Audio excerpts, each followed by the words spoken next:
가뜩이나 고생인데 덥기까지 해서 더 힘드시죠? 고생 많았습니다. 전도서 1장 9절에 보면 이런 말씀이 있어요. 해 아래에 새 것이 없나니. 해 아래에는 새 것이 없나니. 제가 애들을 키우면서 이 말씀이 굉장히 실감이 나는 경우가 많습니다. 하루는 저희 아이들 중에 한 명이 저한테 오더니 동생을 가리키면서 아빠, 쟤는 바보예요 이렇게 얘기하는 거예요. 쟤는 바보예요 이렇게 얘기해요.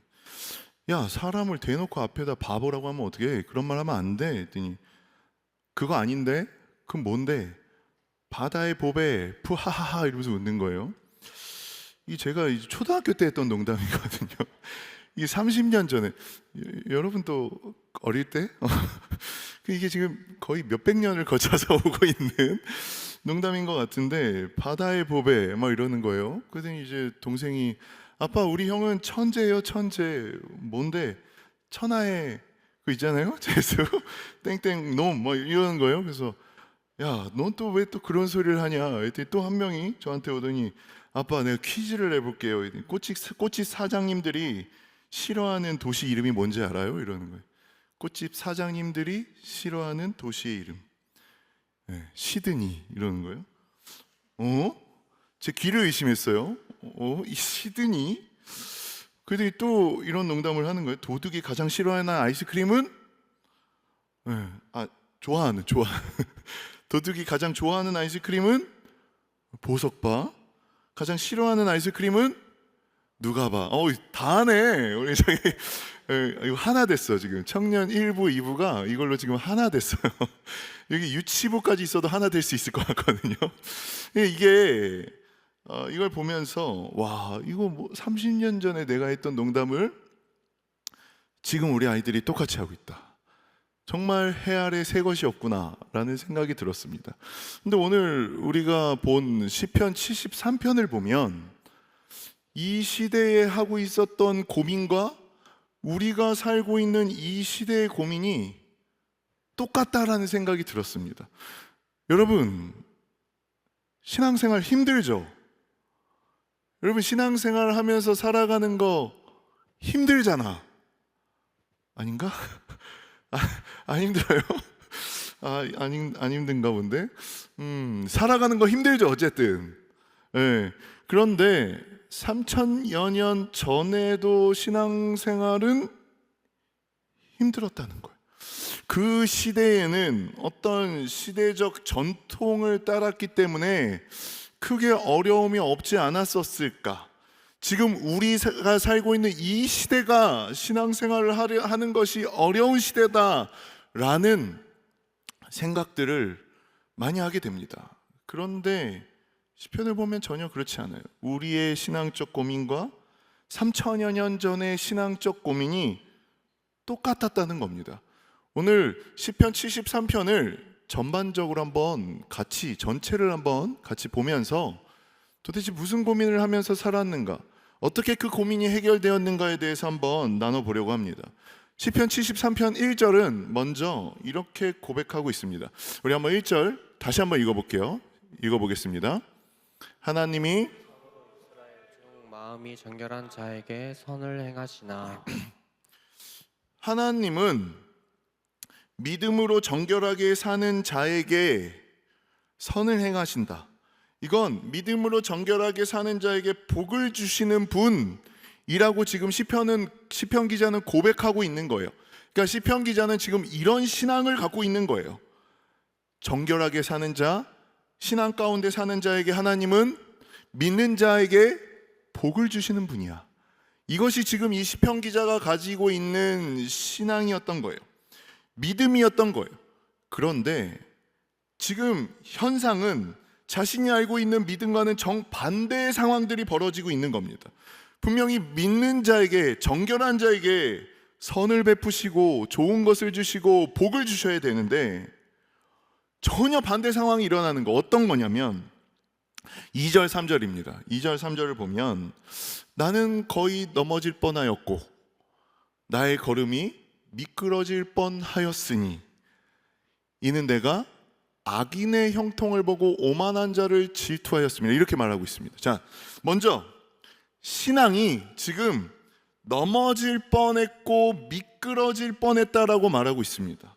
이건 지금 이 어려움을 2번 반복해서 얘기하면서 내가 지금 너무 힘들다, 지금 내 마음에 너무 큰 시험이 왔다라고 이야기하고 있는 겁니다. 자, 무엇 때문에 시험이 왔죠? 악인의 형통, 그리고 오만한 자를 질투했기 때문에. 자, 악인은 뭔가요? 악인은 1절에서 아까 정결한 자에게 하나님께서 선을 베푸신다고 했잖아요. 그것과 반대되는 말입니다. 악은 정결과 반대되는 말이에요. 외적으로나 마음으로나 죄악으로 가득 차 있는 사람, 외적으로나 마음으로나 죄로 가득 차 있는 사람을 악인이라고 말하고 있습니다. 그리고 이제 오만한 자를 말하고 있죠. 오만한 자는 마음이 굉장히 높아져서 교만해져서 자신이 하는 모든 일이 정당하다고 여기는 사람. 이 다시 얘기하면요, 내가 하나님이다 라고 생각하는 사람. 다시 얘기하면 하나님을 무시하고 자기 마음대로 살아가는 사람들. 그런 악인들이 지금 형통하고 하나님을 무시하는 것 같은 그 오만한 자들이 어떤지 모르겠는데 그들을 질투하고 있다라고 이야기하고 있습니다. 또 우리 한글 버전에선 잘 모르겠지만 원어로 보면 이걸 복수로 표현하고 있는 것으로 봤을 때 한두 명이 아니라는 거예요. 많았다는 거예요. 악인과 오만한 자들이 많았는데 그들이 형통했다는 거예요. 그들이 막 잘 됐다는 거예요. 어떻게 그들이 잘 됐는지 구체적으로 이제 4절, 5절에서 이야기하고 있습니다. 4절, 5절에서 구체적으로 뭐라고 얘기하고 있냐면 같이 한번 읽어볼게요. 그들이 어떻게 잘 되고 있나? 자, 읽어볼게요. 그들은 죽을 때에도 고통이 없고 그 힘이 강건하며 사람들이 당하는 고난이 그들에게는 없고 사람들이 당하는 재앙도 그들에게는 없나니. 네, 그들은 죽을 때에도 고통 없이 죽는 것 같아 보였대요. 여기서 죽을 때에도 라는 이 말은 죽을 때까지라는 해석도 할 수 있습니다. 그러니까 이 사람들은 죽을 때도 고통 없이 죽는데 죽음에 이를 때까지 평생을 살면서 고통 없이 건강한 삶을 살아가는 모습을 지금 보게 된 거예요. 죽을 때라도 좀 고통을 당하면 죽으면 좋겠는데 죽을 때도 문제가 없는, 살아갈 때도 문제가 없고 죽을 때도 문제없이 죽는 거예요. 여러분, 살면서 누구나 다 나름의 고통이 있잖아요. 말 못할 육체의 고통도 있을 수 있을 것이고 어떤 사람은 정신적인 고통이 있을 수 있을 것이고 어떤 사람은 물질적인 고통이 있을 거예요. 왜냐하면 제가 신방을 다녀보고 제가 교구에서도 사역을 해보면 정말 너무 잘 살고 너무 평안하게 사는 것 같은데 깊이 대화를 해보면 문제가 없는 사람은 아무도 없기 때문입니다. 우리 다 문제가 있잖아요. 우리 이렇게 믿으면서 사는데도, 기도하면서 사는데도 문제가 있잖아. 그런데 지금 악인들이, 오만한 자들이 문제가 없는 거예요. 5절에 보면 사람들이 당하는 고난이나 재앙도 그들에겐 없어 보인다라고 말하고 있습니다. 더 나아가서 더 열받는 거, 그들을 보면서 더 열받는 건 7절이에요. 7절도 한번 같이 볼게요. 7절도 한번 읽어보겠습니다.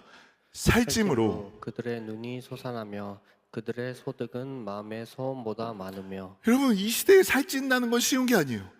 근데 사람들이 막 살이 포동포동 쪄 있는 거야.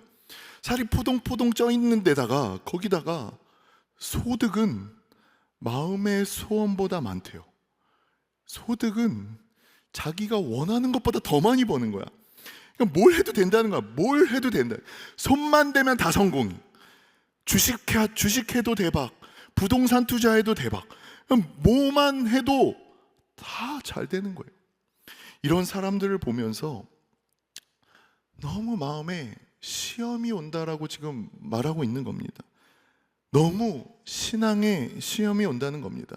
제가 일주일 동안 이 말씀을 준비하면서 이 시편 저자는 왜 이렇게까지 저 악인들이 잘 되는 모습을 보면서 시험이 들었을까? 라는 생각을 하면서 계속해서 묵상해 봤어요. 근데 제가 또 청년들하고 너는 어떤 사람들을 보면서 시험이 들어? 어떨 때 신앙이 시험에 들어? 뭐 이런 걸 한번 물어보면서 답을 딱 얻었어요. 엄연히 따져보면 저 사람들이 잘 되는 게 기분 나쁜 건 맞아요.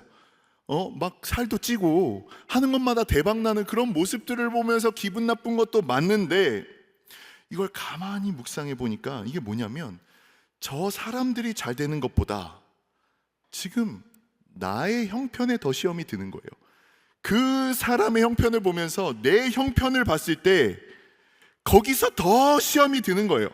나는 하나님 앞에서 정결하게 거룩하게 예배드리며 애쓰며 살아가고 있는데 내 모습은 이런데 저 사람들은 기도도 안 해, 정결하지도 않아. 그런데 고난도 없어, 하는 것마다 잘 돼.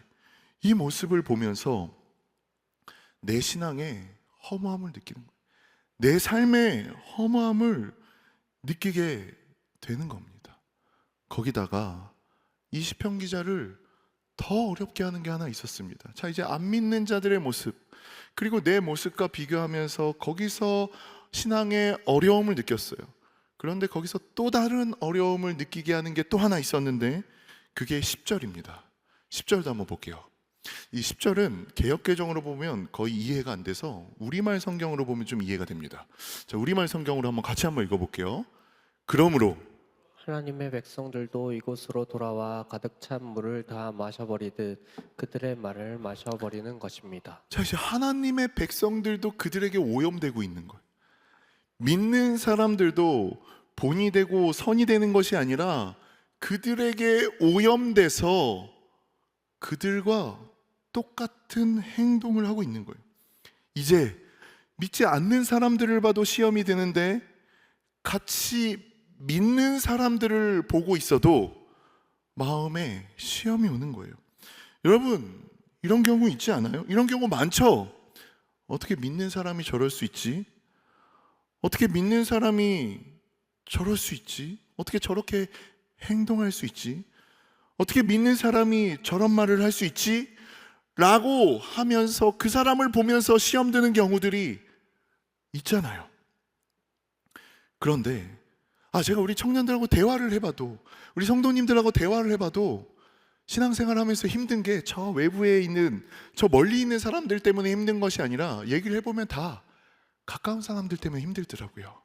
가까운 사람들 때문에 다 시험 들더라고요. 그런데 저는 우리가 신앙생활 하면서 이걸 좀 기억하면 좋겠어요.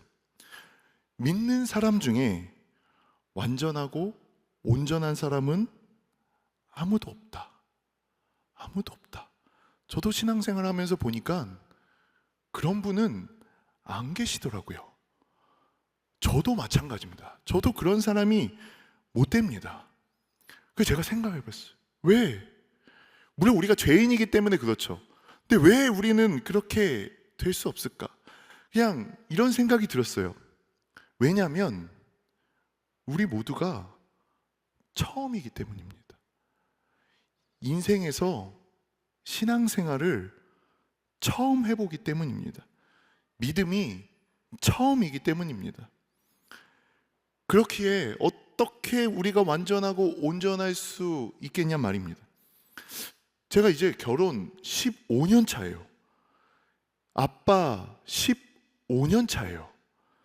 저는 15년 차 정도 되면 이제 굉장히 익숙해졌기 때문에 굉장히 완전한 아빠, 완전한 남편이 될 수 있을 거라 생각했어요. 근데 저의 착각이죠. 저는 여전히 부족한 아빠이면서 부족한 남편이에요. 15년을 해도 완전해지지가 않아요. 제가 아빠가 되고 보니까 우리 부모님이 저를 키우면서 했던 실수들이 이해가 되더라고요. 왜요? 우리 엄마 아빠가 처음이었으니까. 그러니까 완벽할 수 없었겠구나. 제가 새 아들을 키우면서 지금도 우리 아이들하고 제가 싸우는 이유가 하나 있는데, 그 먹는 거예요. 먹는 거.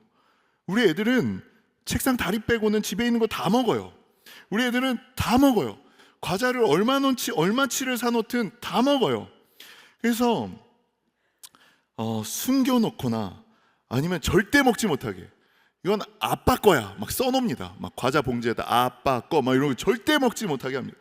예전에 그 G.O.D라는 너무 옛날 그룹인데 그 가수가 있었어요. 거기에 어머님께라는 노래가 있었거든요. 거기 그 노래하면 늘 이렇게 인상에 남는 가사 한 줄이 있어요. 어머니는 짜장면이 싫다고 하셨어. 정말 나는 그 말을 믿었어. 저도 이런 아빠가 되고 싶었어요. 우리 아버지는 과자가 싫다고 하셨어. 우리 아버지는 고기가 싫다고 하셨어. 이런 아빠가 되고 싶었죠. 제 이상은 거기에 있었어요. 그런데 막상 아이들을 키우면서 그런 아빠가 돼보려고 노력했더니 제가 느끼는 건 애들이 별로 고마운지도 모르는 것 같고, 정말 막 이렇게 고마워하는 게 아니라 우리 아빠는 정말 딸기를 싫어해 막 이렇게 생각하는 느낌이 드는 거예요. 그리고 또 저만 자꾸 안 먹으니까 자꾸 저만 야위어져 가는 것 같기도 하고, 물론 뭐 믿을 수 없겠지만 그런 생각이 자꾸 드는 거예요. 그래서 막 마음을 고쳐 먹었습니다. 이제 내 걸 주장하겠다. 이제 나도 먹고 싶으면 먹겠다고 하겠다. 나도 좋아하는 거 좋아한다고 하겠다. 막 이렇게 막 마음을 고쳐 먹었습니다. 지금은 막 그렇게 살아가고 있어요. 그냥 막 살고 있어요. 지금은. 그래서 이런 생각이 들더라고요. 우리 애들이 나중에 노래를 만들면 우리 아버지 짜장면 싫다고 하셨어라고 안 하겠죠, 맞죠? 우리 아버지는 과자, 고기, 딸기, 짜장면, 탕수육이 좋다고 하셨어. 뭐 이런 노래를 만들지 않을까 이런 생각이 들었습니다. 그러니까 어쨌든 이제 15년 아빠지만 부족하다는 겁니다. 부족하죠. 자기 것만 주장하고 이렇게 부족해요. 저는 아마도 근데 생각해 보니까 20년이 지나도 30년이 지나도 완벽한 아빠는 아닐 것 같아요. 부족한 아빠지만 아이들과 함께하며 이해하는 아빠 정도가 되겠죠. 부족한 아빠일 것 같습니다. 근데 신앙생활을 여기에 한번 적용해 봤어요. 우리도 다 하나님 믿는 거 처음이잖아요. 우리 부모님도 하나님 처음 믿었어요. 연수는 지났지만 완벽하지는 않아요. 왜요? 우린 죄인이기 때문에, 그리고 처음이기 때문에. 그러니까 여러분, 믿는 사람에게 너무 큰 기대를 하지 마세요. 여러분도 벌써 20살인데 신앙생활 20년 한 사람도 있잖아요. 짧게는 20년에서 지금 막 40년까지 신앙생활 한 분들 많단 말이에요. 그런데 한번 나의 신앙의 연수와 나의 성숙도를 한번 생각해 보세요. 나는 그 신앙 연수에 따라서 그만큼 온전한 사람이냔 말이에요. 나는 신앙생활 오래 해서 그렇게 온전한 크리스찬이 돼 있냔 말이에요. 왜 나는 그렇게 돼 있지 않은데, 왜 나는 그렇게 못하는데, 왜 다른 사람에게는 그렇게 우리가 기대를 하냔 말입니다. 우리 아무도 완벽하고 온전해질 수 없어요. 우리는 성화되어 가는 거지 영화롭게 될 수 있는 존재는 아니란 말입니다. 저도 마찬가지고요. 그래서 예수님은 이렇게 말씀하세요. 마태복음 7장 3절에서 5절입니다. 우리 한번 이 말씀도 한번 같이 한번 읽어볼게요. 읽어보겠습니다. 어찌하여 형제의 눈 속에 있는 티는 보고 내 눈 속에 있는 들보는 깨닫지 못하느냐. 보라, 내 눈 속에 들보가 있는데 어찌하여 형제에게 말하기를 나로 내 눈 속에 있는 티를 빼게 하라 하겠느냐. 외식하는 자여 먼저 내 눈 속에서 들보를 빼어라. 그 후에야 밝히 보고 형제의 눈 속에서 티를 빼리라. 내 눈 속에 들보가 있는데 어찌하여 상대방 눈 속에 있는 티를 빼게 하려느냐라고 말하고 있습니다. 여러분, 우리가 다른 사람을 보면서 시험 드는 이유가 뭔지 아십니까? 지금 예수님께서 말씀하셨던 것처럼 나에게는 관대한데 다른 사람에게는 엄격하기 때문입니다. 우리의 눈에는 들보도 괜찮은데 다른 사람 눈에는 작은 티도 안 된다고 여기기 때문입니다. 나에게는 관대하고 다른 사람에게는 비판하는 겁니다. 근데 제가 보니까 이 반대의 경우도 있어요. 열심히 있는 사람들은 나는 되는데 다른 사람이 안 된다고 그걸 불평하고 비판합니다.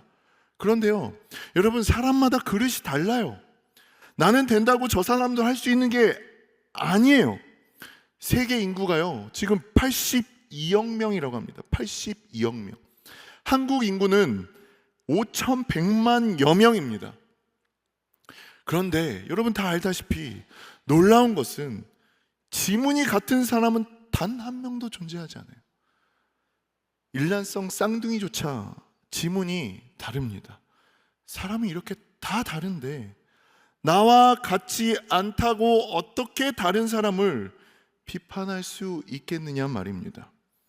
결론은 뭐냐면 사람은 다 다르고 사람은 믿을 수 있는 존재가 아니라는 겁니다. 사람에게 그렇게 큰 기대를 할 필요가 없습니다. 사람은요, 사랑해야 할 대상이지 믿어야 할 대상이 아닙니다. 사람은요, 사랑해야 되는 대상이지 믿어야 할 대상은 아닙니다. 저는 살면서 참 이런 것들을 많이 경험해 왔던 것 같습니다. 그럼 이제 회의가 오죠. 그러면 우린 도대체 신앙생활하면서 누굴 보면서 신앙생활을 해야 됩니까? 히브리서 저자가 기가 막히게 이렇게 말씀하고 있습니다. 히브리서 12장 2절입니다. 믿음의 주요 또 온전하게 하시는 이인, 같이 한번 읽어볼까요? 예수를 바라보자. 믿음의 주이면서 우리를 온전케 하시는 예수 그리스도밖에 우리가 바라볼 수 있는 분은 없다는 겁니다. 예수 그리스도가 아닌 다른 존재를, 다른 상황을 바라보며 나아갈 때 우리는 시편자 저와 같이 실망할 수밖에 없습니다. 반드시요. 믿는 사람이건 믿지 않는 사람이건 사람을 보았을 땐 실망할 수밖에 없습니다. 만약 실망하지 않을 만한 그런 사람을 여러분들이 찾고 계신다면 여러분이 그 사람이 되시면 돼요. 내가 그 사람이 되어서 다른 사람에게 그런 사람이 되어주면 됩니다. 다른 사람에게서 그것을 기대하지 말고요. 시편 기자는 그렇게 사람들을 바라봤을 때 마음에 너무 큰 신앙이 와서 뭐라고까지 고백하냐면 시편 73편 13절 14절을 보면 내 마음을 깨끗하게 하며 내 손을 씻어 무죄하다 한 것이 실로 헛되도다. 그리고 나는 종일 재난을 당하며 아침마다 징벌을 받았도다. 아니, 이렇게 깨끗하게, 이렇게 정결하게 살려고 하는 노력이 도대체 뭐가 필요하냐라고 얘기하는 겁니다. 하나님을 믿고 있는 이 신앙생활이 도대체 무슨 의미가 있는 건가? 라고 의문을 던지고 있는 겁니다. 내가 이렇게 산다고 해서 저 사람들보다 딱히 잘 사는 것도 아니고, 내가 이렇게 산다고 해서 저 사람들보다 딱히 잘 되는 것도 하나 없는데, 이렇게 믿음으로 몸부림치며 살아야 할 이유가 도대체 무엇이냐라고 묻고 있는 겁니다. 그러면서 14절에 종일 재난을 당하며 아침마다 징벌을 받는데요. 신앙생활을 하는 것 자체가 지금 나한테 징벌같이 느껴진다는 거예요. 너무 괴로운 거예요. 신앙생활 하는 게 이게 도대체 무슨 의미가 있느냐라고 이야기하는 겁니다. 이것이 사람을 바라보았을 때, 상황을 바라보았을 때, 현상을 바라보았을 때, 하나님이 아닌 다른 존재를 바라보았을 때 생길 수밖에 없는 증상입니다. 어쩌면 우리 청년들 안에도 이런 불만과 마음속에 신앙의 회의를 지니고 있는 청년들이 있는지 모르겠습니다. 그런데 이 시편을 보면서 우리가 한 가지 기억했으면 하는 것은, 이 시편 기자는 지금 불만을 토로하고 있는 건 맞지만 그 대상이 누구인지를 기억해야 됩니다. 지금 이 불만을 하나님 앞에 토로하고 있는 겁니다.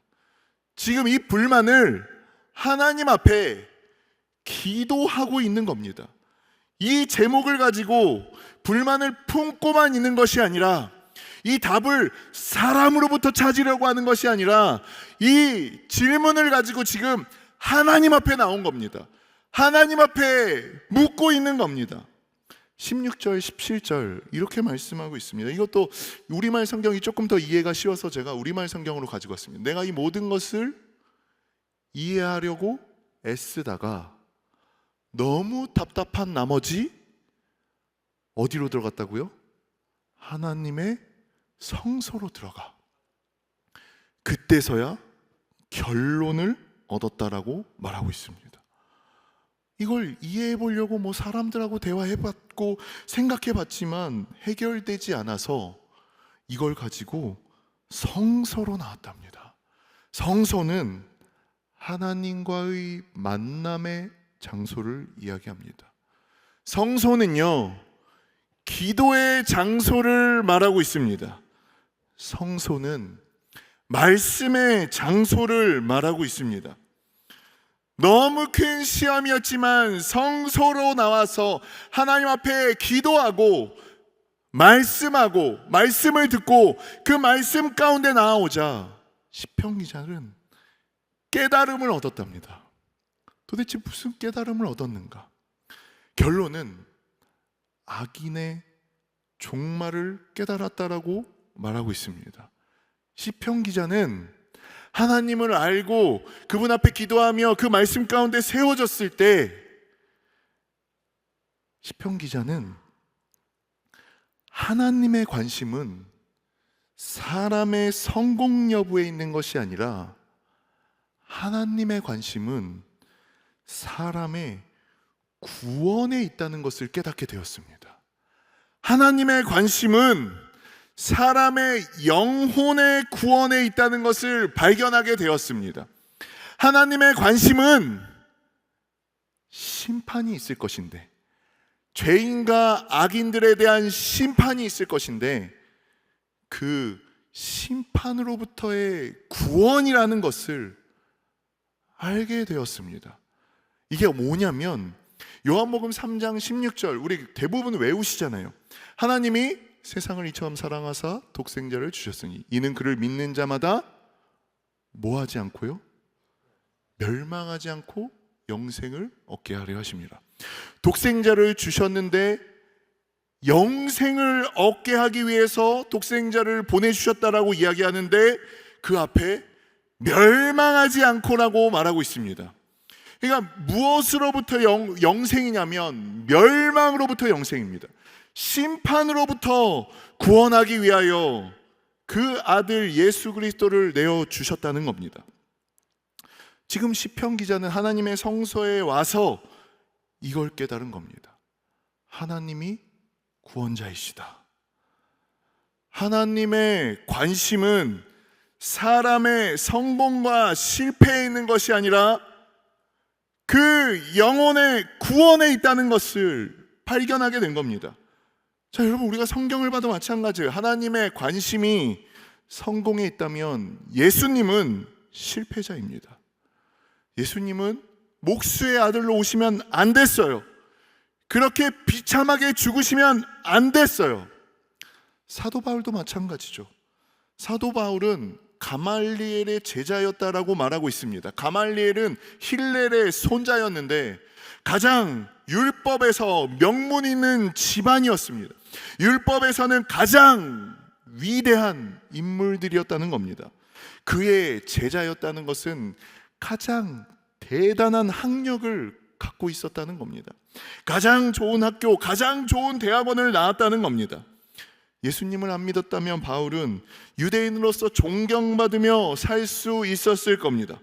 그런데 바울은 예수님을 만난 후, 믿은 후 그 모든 것들을 배설물로 여기게 되었고, 오직 예수님을 전하는데 매진하다가 감옥에 갇혀 죽기 전까지 맞기도 하였고, 결국은 순교당하게 되었습니다. 성공이 기준이었다면 바울도 예수님도 그리고 그 예수님의 제자들도 다 실패한 인생입니다. 그런데 하나님의 기준은 거기에 있지 않다는 겁니다. 하나님의 기준은 영혼의 구원에 있는 겁니다. 이걸 깨닫게 되자 저들을 심판하실 하나님에 대해서 깨닫게 됐고, 이제 그 부러움의 대상이면서 질투의 대상이었던 그 악인과 오만한 자들은 이제 긍휼의 대상이 되었습니다. 그 영혼을 불쌍히 여기게 되었다는 겁니다. 이것을 깨닫고 나서 시편 기자는 22절에 이렇게 고백합니다. 내가 이같이 우매 무지함으로 주 앞에 짐승이었습니다. 내가 짐승같이 내가 멍청하고도 무지한, 너무나 부끄러워서 주님 앞에 할 말이 없습니다. 내가 너무 형편없는 생각들을 했습니다라고 고백하는 겁니다. 그리고 23절에 내가 항상 주와 함께하니 주께서 내 오른손을 붙드셨나이다. 주님께서 내 오른손을 붙드셨다는 것은 이 힘의 원천이 하나님께로부터 온다는 것을 고백하고 있는 겁니다. 내 손에 들고 있는 것을 내 힘의 근원으로 삼았을 때는 나는 무너질 수밖에 없는 존재였지만, 내 손을 드시며 나의 힘의 근원 되시는 주님을 의지하자 내 삶이 완전히 달라졌다는 겁니다. 그리고 그의 관점이 완전히 달라져서 이제 그의 고백은 완전히 다른 고백을 하고 있습니다. 우리 마지막으로 한번 25절과 28절 한번 읽어보겠습니다. 좀 긴데 한번 같이 한번 읽어볼게요.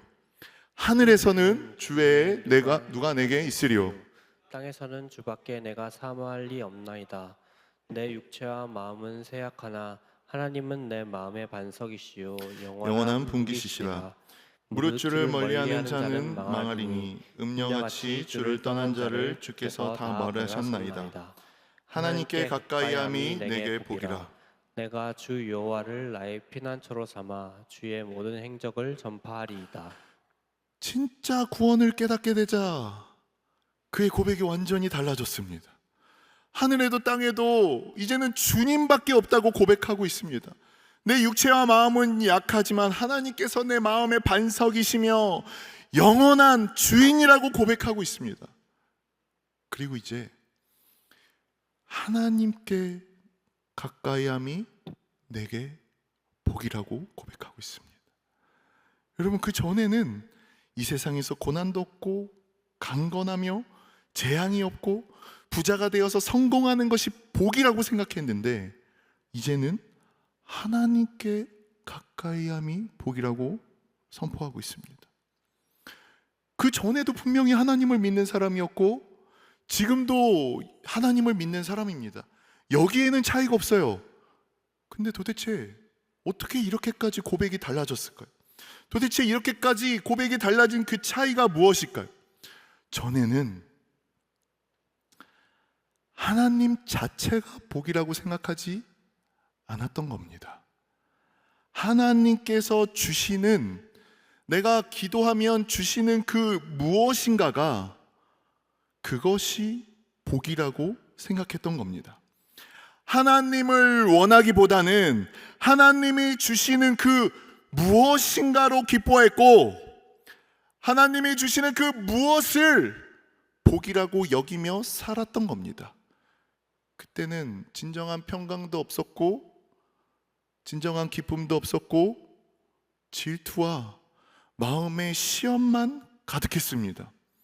그런데 이제는 하나님께서 주신 그 무엇이 복이 아니라 하나님 자체가 복이라고 고백하고 있는 겁니다.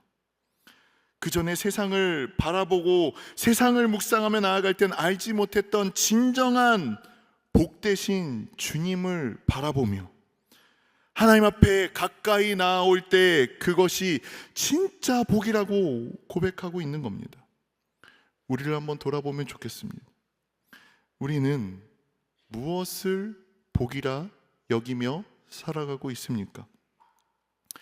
하나님 그 자체로, 하나님 그분 자체로 기뻐하며 즐거워하며 찬양하며 예배하며 그것으로 만족하며 우리가 살아가고 있습니까? 아니면 하나님이 주시는 그 무엇인가로 그것을 복이라 여기며 그것을 더 얻기 위해서 경배하며 그것을 더 얻기 위해서 예배의 자리에 나오며 그것을 더 얻기 위해서 조금이라도 말씀을 보며 그것을 더 얻기 위해서 말씀에 순종하며 살아가려고 하고 있지는 않습니까?